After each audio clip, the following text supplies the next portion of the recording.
Welcome to my YouTube channel. My name is Lota.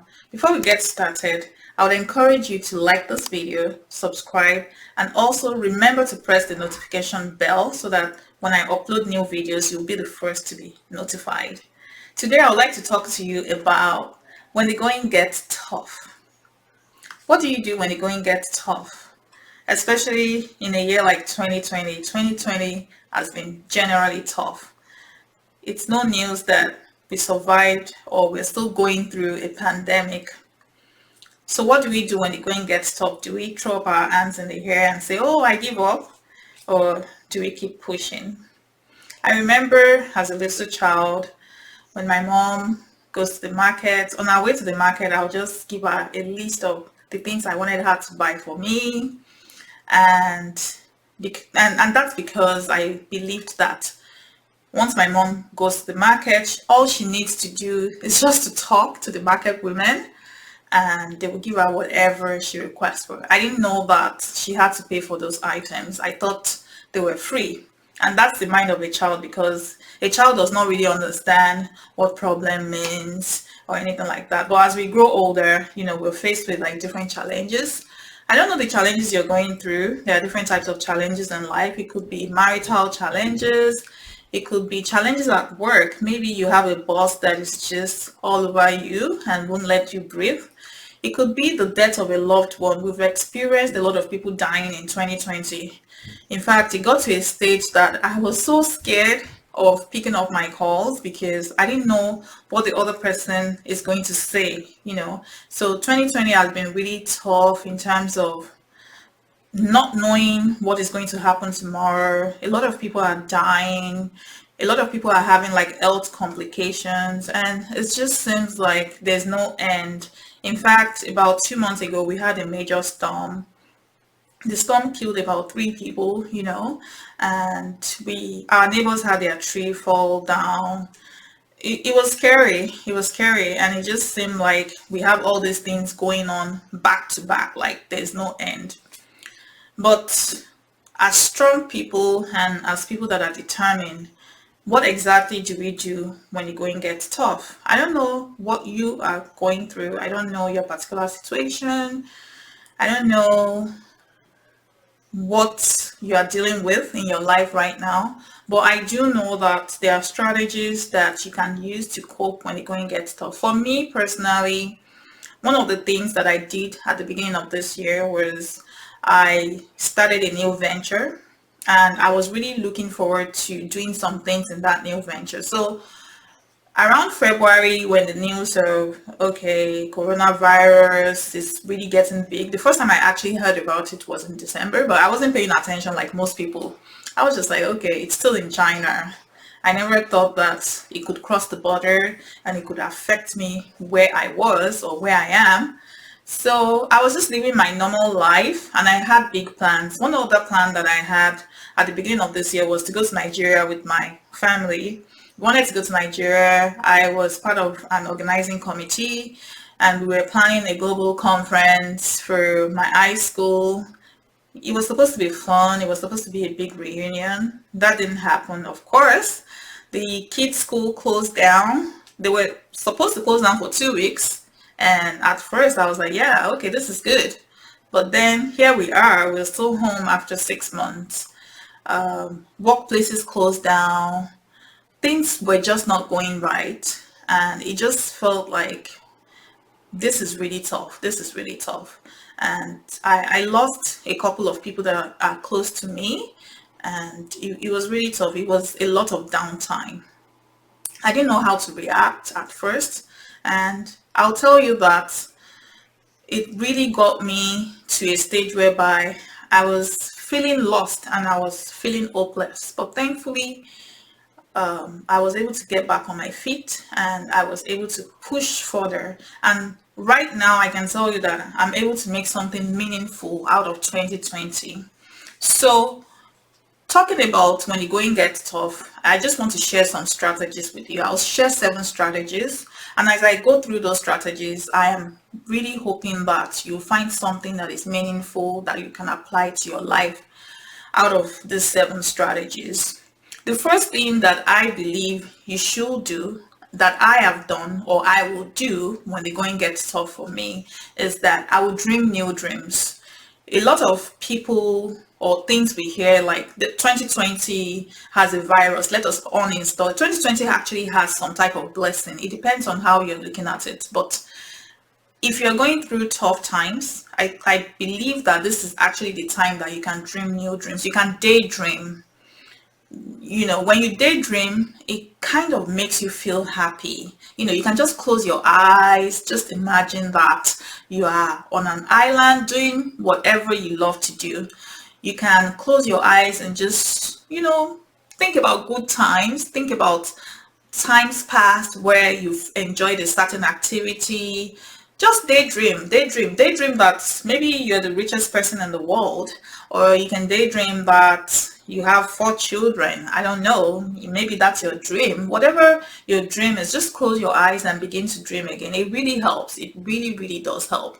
It helps you feel happy for no reason. So when the going gets tough, you can actually practice daydreaming to help you to boost your energy level, to bring you to that point whereby you don't really care about what is going on in your environment. You just want to take care of yourself, and by daydreaming you can actually boost your ego. You can also generate some type of happiness that maybe you've lost. One other thing that I would say is that I think the second item for me is journaling. Journaling simply means that writing down your thoughts, just take a pen and a journal or a book and just write down your thoughts. If you can't write, you can also type, but I would recommend writing. Sometimes when I write and then I close my journal or my book and then I go back, I'm usually surprised by the amount of things I've written down, or even the quality or the depth of what I've written down. Writing down the things that you're thinking of, even if it's depending, it doesn't even matter the type of emotions you're feeling when you're writing. As long as you're writing, you're pouring out from your heart, and it helps you to onboarding certain things in your life. And writing also helps you to generate like good ideas that you can actually work on at later time. So if the going is going tough, then I recommend that you write. The third thing I would say is that you find something that you absolutely enjoy doing. It might be like an old hobby, something that you used to do when you were a child, or it might be something that you love to do or you look forward to doing, but you've not had a chance to do it in a while.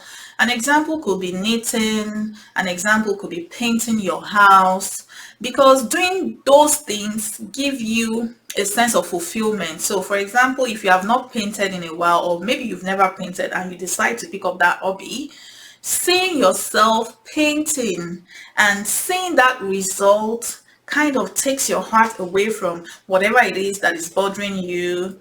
It helps you to feel good about yourself, and this is what this is all about. Feeling good about yourself, knowing that you can actually do something despite everything that might be going on around you. So find something you enjoy doing. For me, I enjoy helping people.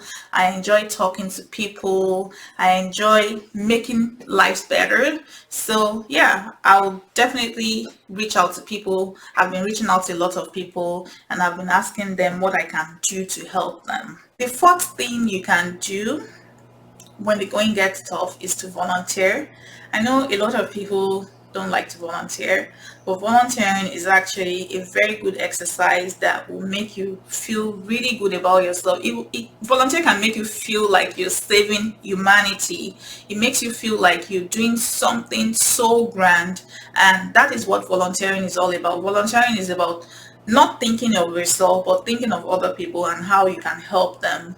One way that you can volunteer is approach people and ask them, how may I help you? And when you ask this question, be sure that you really mean it and that you are going to devote yourself to that activity or that task. You can also go to like non-governmental organizations or non-profits. They are always having one program or the other that they need people for. So they might need volunteers to serve in a particular program that they are holding, One very popular one is, serving the elderly, like people that cannot really feed themselves. You can volunteer for such activities. You can volunteer to clean a lake. And if you don't have anyone that has volunteer activities, you can start one yourself. You can start a program in your community. You can decide to volunteer to teach kids. Maybe there's a particular subject that you are excellent at, you're great at. You can volunteer to teach, and don't expect anyone to pay you for that, because when you expect people to pay you for that, the feeling is different. But if you can give of yourself to someone else, even when you are going through your own thing, the feeling is really, really great. The feeling is great. So I would encourage you to volunteer. Number 5 is listen to motivational messages. Motivational messages are key. It doesn't even have to be a message. It could be like a song. I am a big fan of listening to motivational songs. That's how I start my day.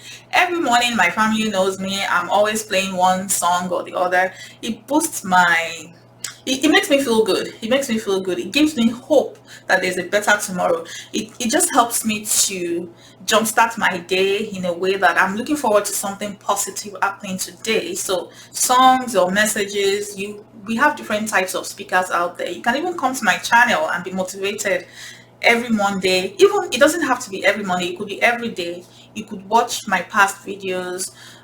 Maybe you have other speakers that you like, or other motivational personalities that you like. Listen to something motivational. One thing that I have adopted as a strategy is I don't listen to news first thing in the morning. I don't read news. I don't even watch TV. But maybe you love TV, that's fine. But just be intentional about what you're listening to, because what we soak in is what we bring out. What you watch, what you listen to, what you see around you, they all have a way of combining and making up your personality. So if you listen to negative news first thing in the morning, guess what? You're going to be sad all day. And when you are going through tough times, that's not what you need. You need something that will lift your spirit. You need something that will brighten you up. So I'll definitely recommend that you listen to motivational messages of your favorite speakers, people that would encourage you to do more and be more.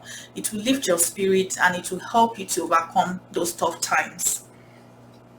Number 6, this is one thing that is very dear to me, and it is reading your Bible. Really, the Bible is so complete from start to finish.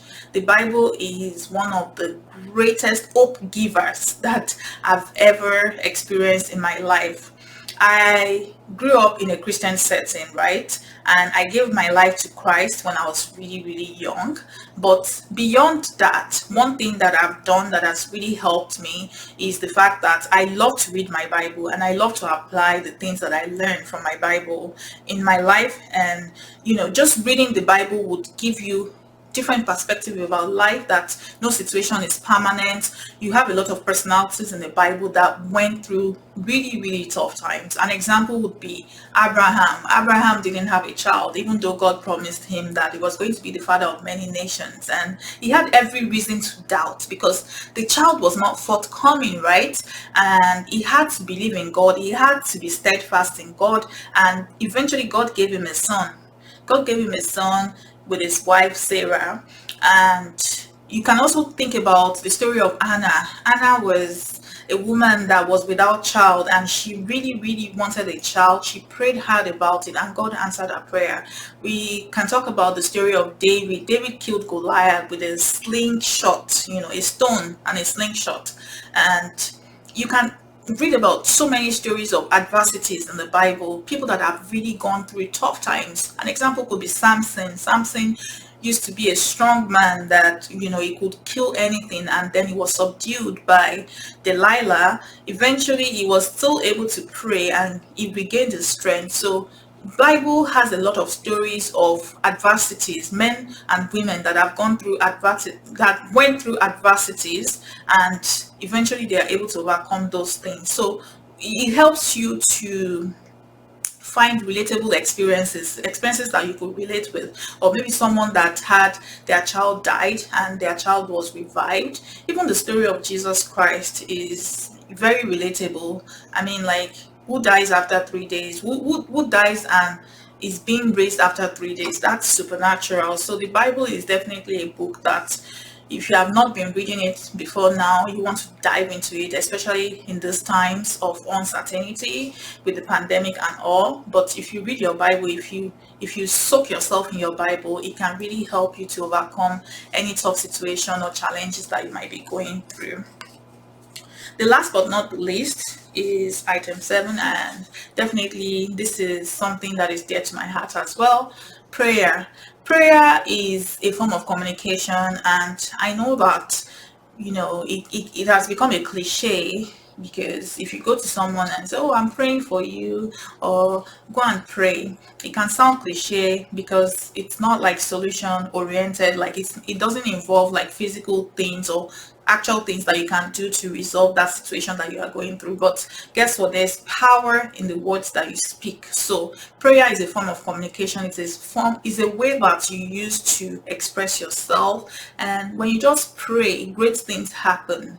Of course, I'm not saying that prayer should overtake or replace physical things, or replace things that you can actually do to overcome tough situations, but I am saying that prayers would really help. I have found out that when I'm going through tough times, when I pray, God answers my prayers. And of course, I work as well. I work towards providing solutions or looking for solutions. So 2020 has been a very tough year, but because you are also a tough person, you need to keep going. And I hope that these 7 points that I've shared would really be helpful to you. It's something that you can apply in your life. And if you apply any of these points and you get results, I'll be super glad to hear from you. So please feel free to reach out to me.